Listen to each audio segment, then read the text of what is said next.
Oi, turma, tudo bom? Como é que vocês estão? Bom, hoje eu vou gravar para vocês esse vídeo explicando o nosso conteúdo que é sobre o relevo brasileiro.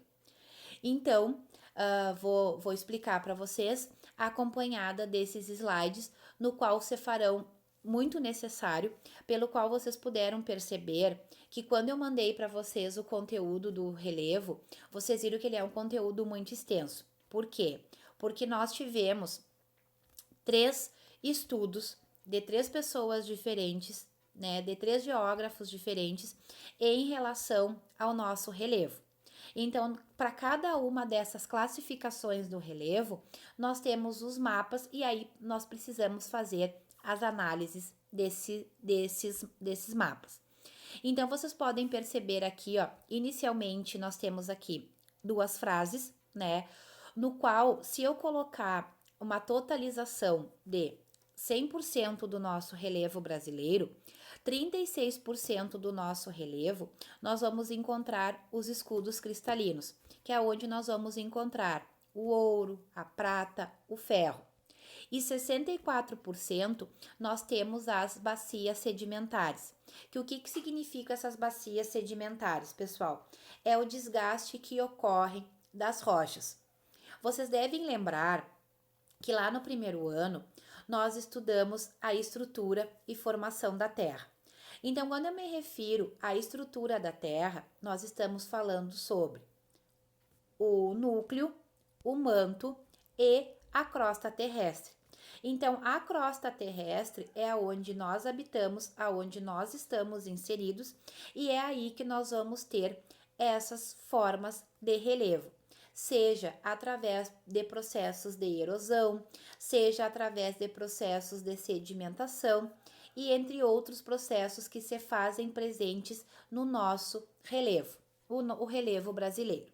Então, a classificação do relevo que nós temos é do Haroldo de Azevedo. Então, para o Haroldo de Azevedo, os planaltos, eles são terrenos levemente acidentados com mais de 200 metros de altitude. Lembrando que, quando eu me refiro à altitude, eu estou me referindo à altura em relação ao nível do mar.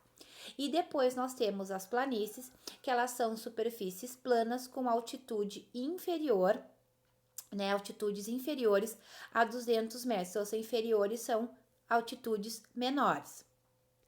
Então, aqui nós temos a classificação, né, do Haroldo de Azevedo, no qual nós só tínhamos no relevo planícies e planaltos, totalizando 7 na sua subdivisão.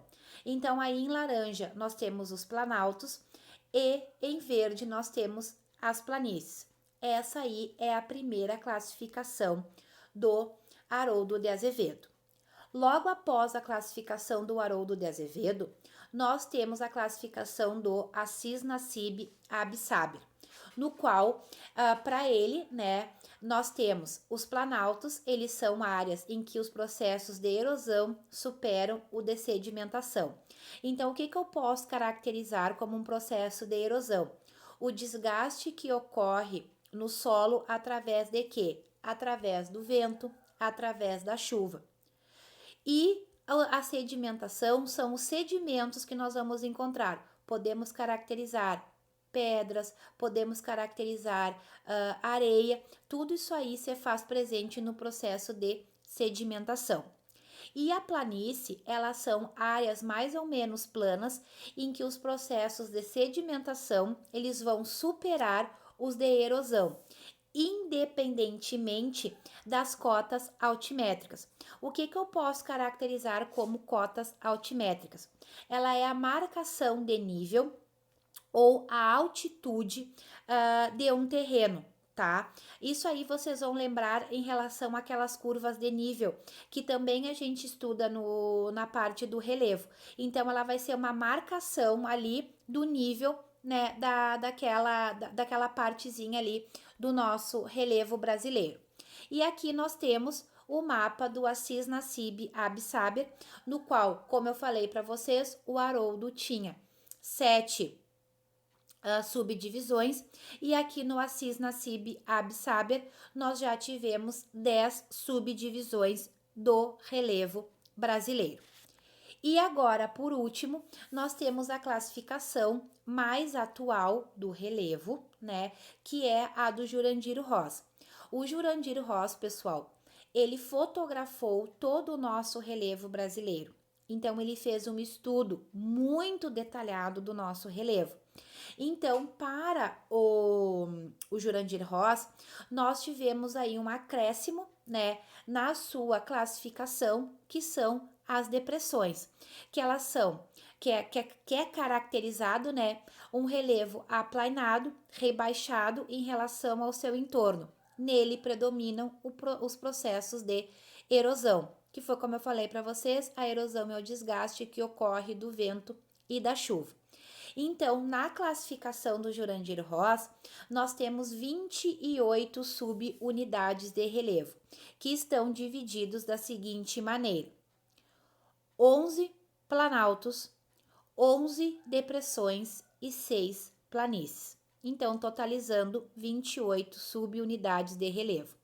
Então, nesse mapa aqui, ó, vocês podem perceber que em marrom nós temos aí os planaltos, em amarelo nós temos as depressões e em branco nós temos as planícies. Então, essa aí é a divisão mais atual. Como eu falei para vocês, se eu perguntar assim, ó, qual que é a classificação do relevo brasileiro atual? Em relação à classificação, planícies, planaltos e depressões. Ah, professora, mas nós não temos no Brasil serras? Temos chapadas, temos tabuleiro costeiro. Tudo isso aí faz parte do nosso relevo, pessoal. Mas pela classificação do Jurandir Ross, o nosso relevo ele tem apenas planícies, planaltos e depressões. Isso aí foi até uma questão da ESA, que eu tive acesso a essa prova, que caiu a questão. Perguntaram assim, qual que é a classificação do relevo? São planícies, planaltos e depressões. Uma questãozinha bem fácil de nós interpretarmos. Então, aqui nós temos algumas imagens, tá? Aqui nós temos uma imagem do planalto, tá? Depois nós temos aqui uma imagem de uma planície. E aqui nós temos uma imagem de uma depressão, para vocês terem uma noção aí como é que é a divisão atual. Então, depressão, uma planície e um planalto. Vou voltar aqui para o nosso mapa.